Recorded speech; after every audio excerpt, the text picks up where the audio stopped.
Thank you, Vox Vera, and thank you, Bryce and Mortensen, for your tremendous leadership of that group. Good afternoon and welcome to today's Convocation ceremony honoring our newest Batten scholars.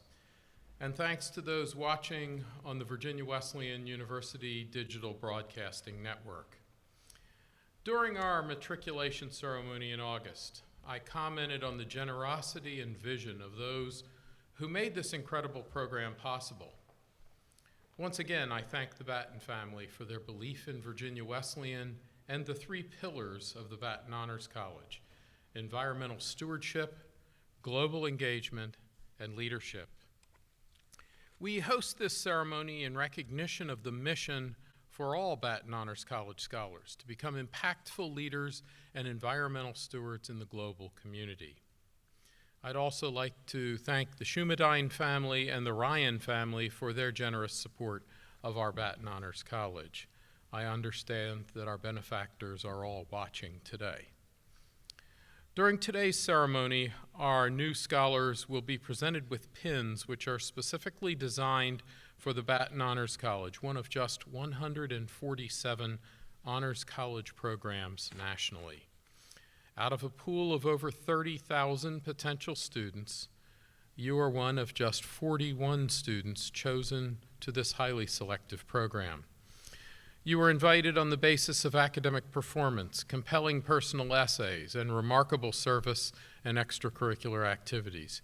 You were chosen because you are truly the best and the brightest. You who sit before us today collectively have a grade point average of 4.01 and an average SAT score of 1335. You're the caliber of students we sought, and we're incredibly proud of your class. You hail from 11 states and 2 foreign countries: California, Delaware, Maryland, New York, North Carolina, Ohio, Pennsylvania, South Carolina, Utah, Virginia, and Wisconsin, as well as Germany and Sweden. Your potential for success is unlimited, and Virginia Wesleyan University is the place for you to achieve it. As proof of that fact, this spring's Batten Honors College graduating class had a cumulative grade point average of 3.7. 100% of the original class persisted to graduation, and 100% were placed in graduate school or a job of their liking 2 months prior to graduation. Although students across all majors are admitted through a highly selective process, the Batten Honors College was designed to be a program in which skills of research, scholarship, and leadership would empower students to make a vital difference in the environment and in the wider human experience. Establishment of the Batten Honors College coincided with academic innovation, construction of the state-of-the-art Greer Environmental Sciences Center, and increased regional and national outreach at Virginia Wesleyan. It was designed to take advantage of its location in coastal Virginia, with all the learning amenities of its proximity to the Atlantic Ocean and the Chesapeake Bay. Amenities like a nationally distinctive Virginia Aquarium and Marine Sciences Center, the magical Norfolk Botanical Garden, and the impressive Brock Environmental Center, home of the Chesapeake Bay Foundation. And the program was designed to take advantage of stack-on graduate-level learning opportunities with the Virginia Institute of Marine Science, Nichols School of the Environment at Duke University, the Frank Batten College of Engineering and Technology, and the Frank Batten School of Leadership and Public Policy at the University of Virginia.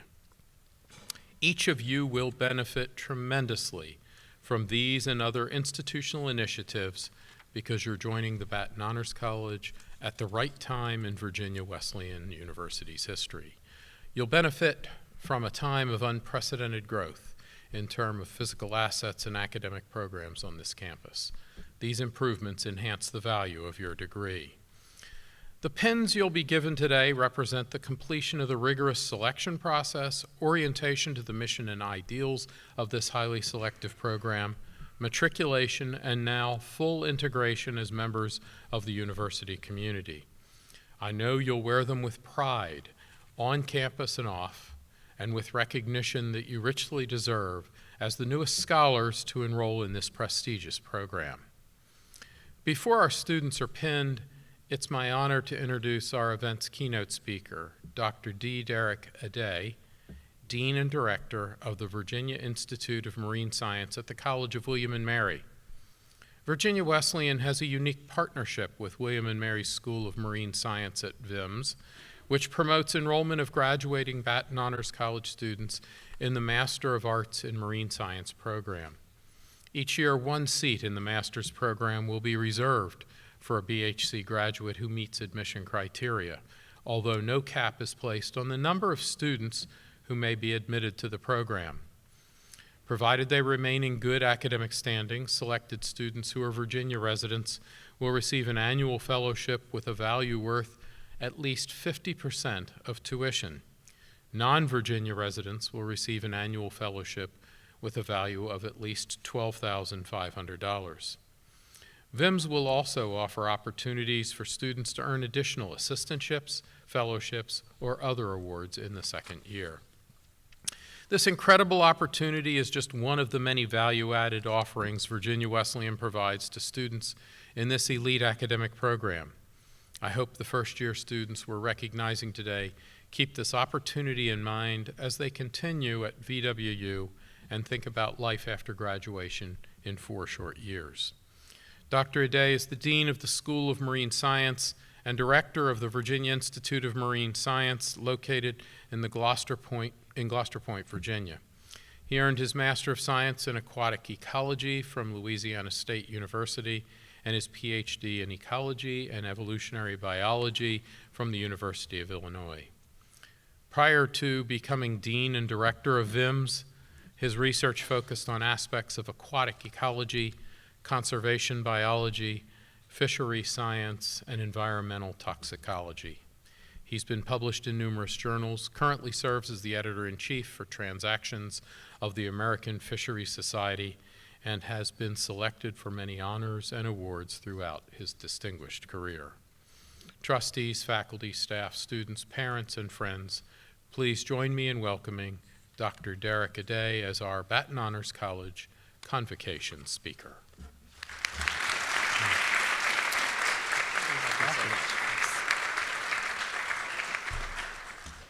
Thank you, President Miller.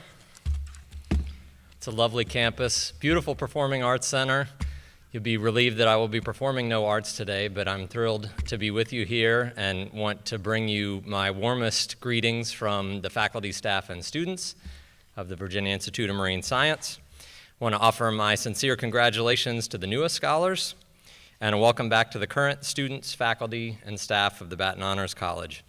I want you to know how much of a privilege it is for me to be here and get a chance to share at least a little portion of this day with you. When President Miller invited me to speak to you earlier this summer, I began to think about what I would say to a bright and talented and engaged group like this. I've spent decades going to these sort of speeches, and I'm looking around the audience. I know some of you have done the same thing. You've seen lots of convocation and commencement addresses, and if you have, you know there's probably 2 kinds of these speeches. There's the very typical kind where you get the welcoming and congratulatory remarks, so you get a little greeting card wisdom, a few bad jokes wrapped up in a speech that you hope will be fairly brief. And then occasionally you get the rousing, passionate, enthusiastic words that make you charge out and change the world. And so I wrote these words, I practiced them for my wife, and I said, "So which one am I?" And she said, "Yeah, be brief. Be brief." So I'm going to be brief. We're going to get to it. When I was 16, my parents announced to me that we were going to spend the entire summer on a remote corner of St. Croix in the Virgin Islands. And what I mean by this is not the touristy, the part with the luxury hotels and the fancy restaurants. This is the back corner, electricity-free cabin buried in the rainforest. And at the time, I had a job lined up. I had all sorts of plans with friends. I had a serious girlfriend, so you can imagine this was not thrilling news to me. And as I was moping and pouting in the days before we left, a family friend and mentor pulled me aside and said, "If you can't get out of it, get into it." And ultimately, that's what I did. I spent most of that summer alone, underwater with rudimentary snorkel gear, completely immersed in a world unlike anything I'd seen or even imagined. My days were spent with beautiful and bizarre ocean creatures, clear waters, pristine reefs, but also with dying corals, polluted and damaged habitat, and a local community that was almost entirely dependent on a rapidly changing and diminishing resource. That was the summer that I decided what I wanted to do with my life, and since that time I've been to some 19 countries on 6 continents, mostly with students just like yourselves, embedded in coastal communities, and trying to understand how we can better serve those communities. It's a lens that shaped my career. It's what drew me back to Virginia about a year ago to take this leadership position at VIMS.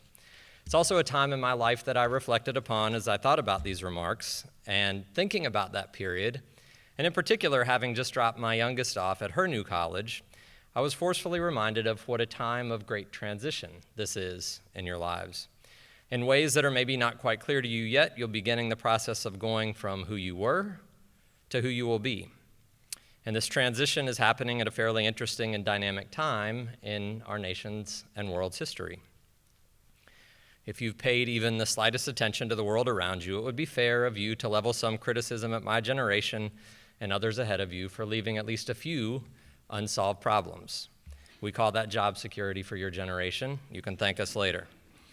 And as you consider your career options, your personal interests, your engagement with friends and family and community and country, I think this is a pretty apt time to ask yourself what writing you'll do on the unwritten chapters ahead of us. And what I want to say to you today is that you are needed. The calculus of this works in your favor. You have the talent and intellect to be present and impactful in this space. You have the benefit of great teaching and mentoring to guide that talent, direct your intellectual pursuits, and you have a community and country that is ready for, that needs your dedication, your ideas, and your energy. So the challenge, I believe, is thinking clearly. This is the internet era.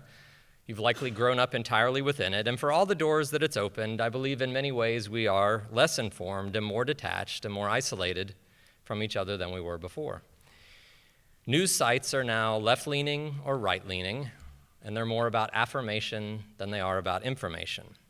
Research, which is supposed to be systematic investigation to establish facts and reach new conclusions, has instead become searching the internet to find support for predetermined ideas and beliefs. And so the old adage, if I hadn't seen it, I wouldn't believe it, has been flipped on its head. Now it's, if I hadn't believed it, I wouldn't have seen it. Internet and media echo chambers have amplified a common component of human nature, which is to surround ourselves with the comfort of similarity. It's become ever so easy to wrap ourselves in the warm blanket of like, right? Friendships, clubs, organizations with those most like us. And it becomes easy, I think, to fall into the trap of collectively snarling at or incredulously dismissing the people, groups, and beliefs that don't match our own. On both sides of the political spectrum, the politics of public service is being replaced to some extent by the politics of domination. Facts are mattering less, winning is mattering more. And what bothers me most about this is that the marketplace of ideas, of shared connections, and the vast similarities of the human experience shrink to the lowest common denominator of tribalism, built on superficial indicators of difference and division. So what's the antidote? It's right here, surrounding you as we speak. It's this place, these people, this great tradition of knowledge. It's your classes, labs, seminars, and discussion groups. It's your professors, advisors, TAs, peer mentors, and peers. It's your roommates, suitemates, hallmates, classmates, soulmates. It's your service workers, groundskeepers, public safety officers, and support staff. In sum, it is the wonderful cultural stew that surrounds you, that provides you with a fountain of ideas, perspectives, lived experiences, shared histories, challenging viewpoints, and alternative explanations, if only you choose to drink from it. University, in my view, is an amazing place at an amazing time that creates amazing opportunities. Some of us like it so much we never leave. I'm here to urge you to make the most of it. Surround yourself with other. Make yourself uncomfortable. Open your mind to new and strange and different and wonderful. When you engage with others, seek to make a connection rather than an impression.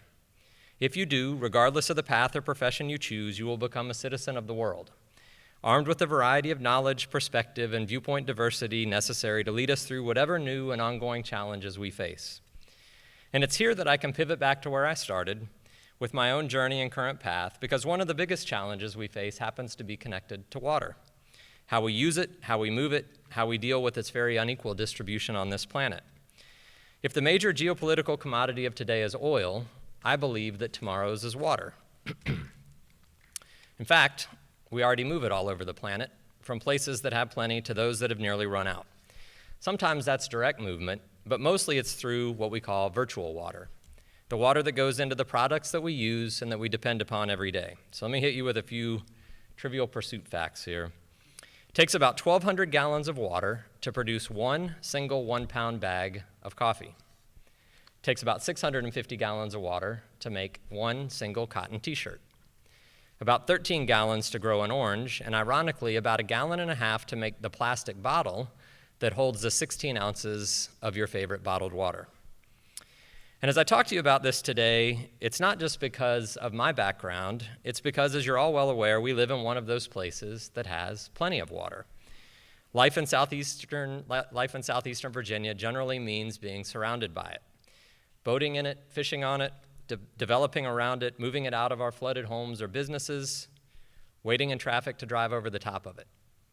And my organization, VIMS, is connected to just about every aspect of it that you can think of, from the ecological and sociological and geological, from water quantity and quality, across places, people, and programs. We are involved.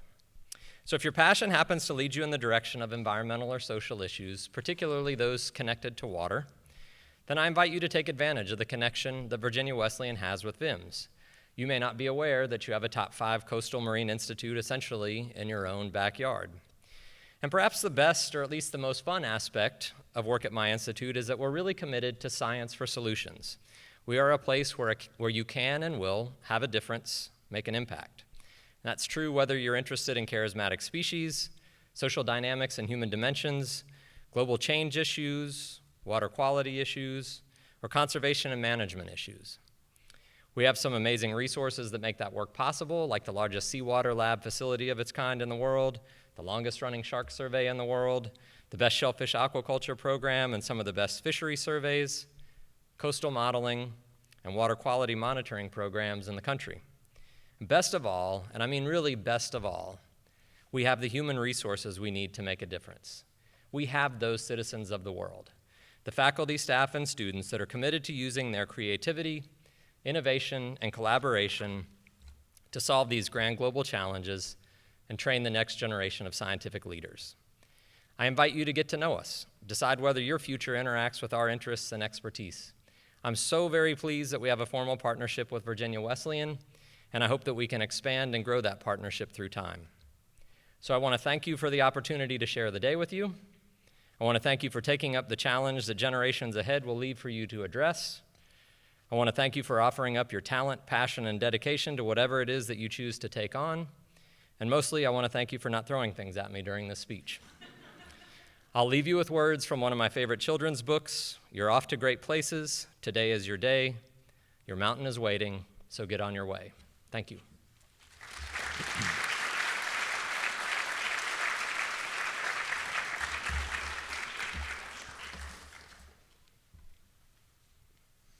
Thank you, Dr. Day, for that excellent address.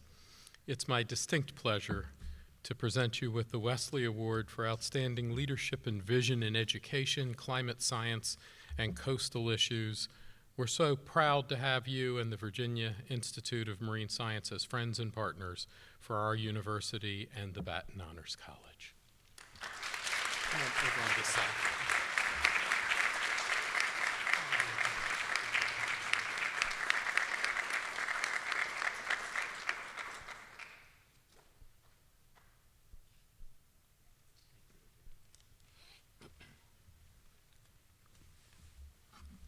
Vox Vera.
Emma Adams.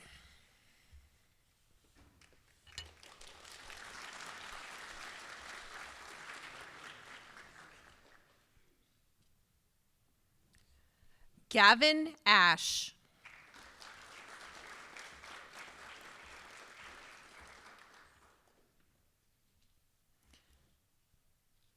Brianne Bissett.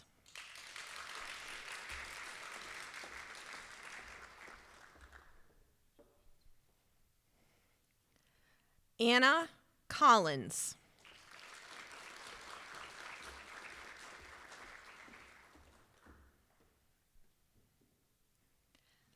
Alan Chirovich.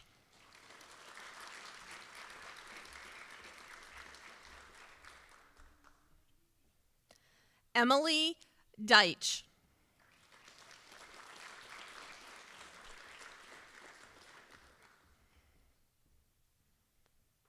Michaela Dayton.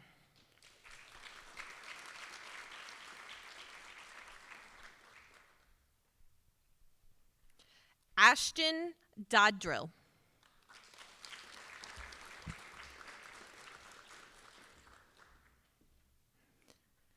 Aiden Foley.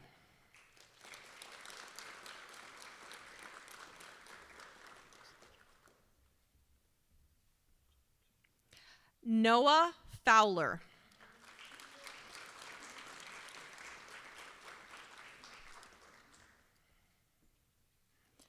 Alec Gordon.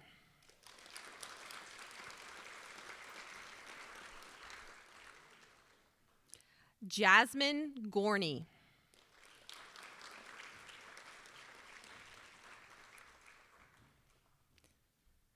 Anna Greenleaf.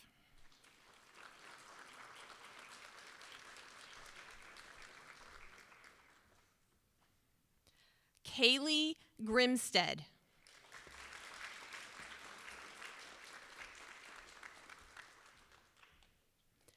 Isabella Grossweiler.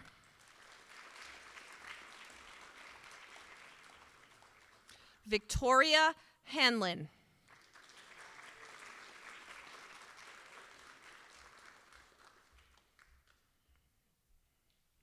Liselette Hazelwood.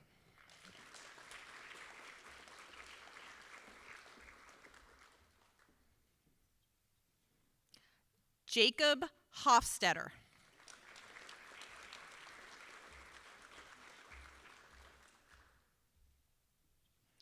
Selena Grace Jones.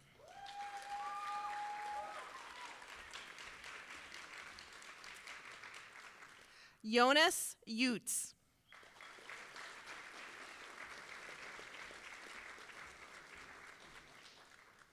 Elena Lichtenwallner.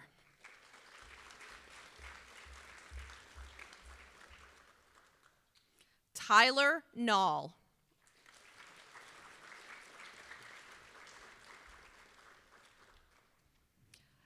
Joshua Pepper.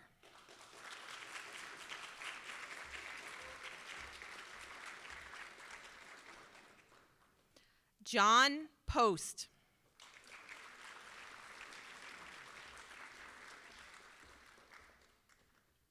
Sarah Prosser.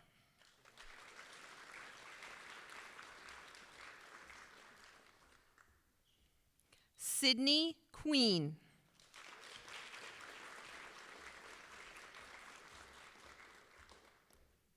Lily Reslink.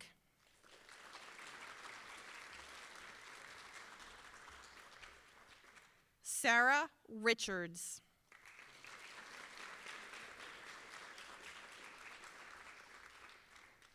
Haley Sadler.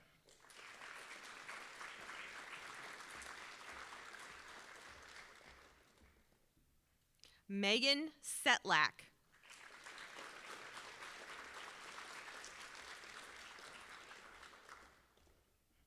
Leaf Simons.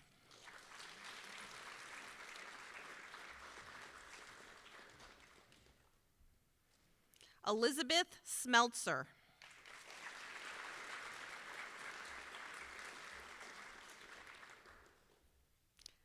Tyler Stanzik.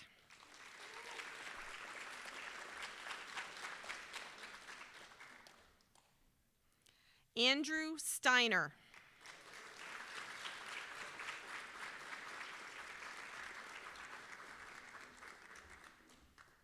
Riley Taylor.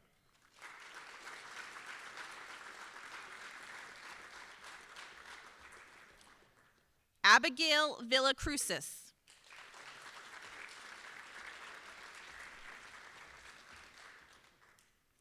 Sydney Washington.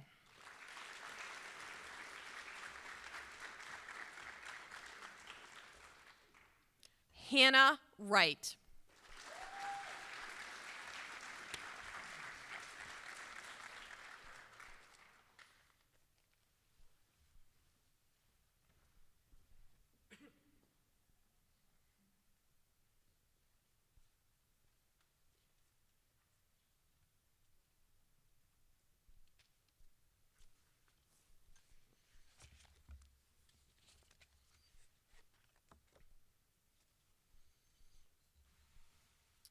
Before we close, I'd like to thank all of you for joining us today. I'd like to thank the Batten Honors College upperclassmen for making this milestone of our newest scholars a priority in your own lives.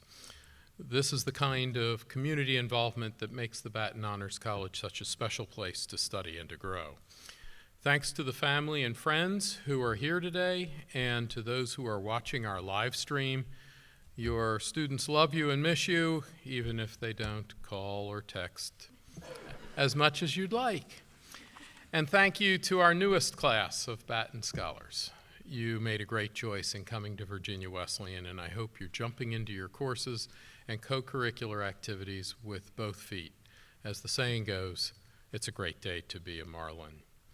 As we close, I ask you to stand for the singing of the Alma Mater by Vox Vera, and please remain standing as the recessional occurs. Thank you.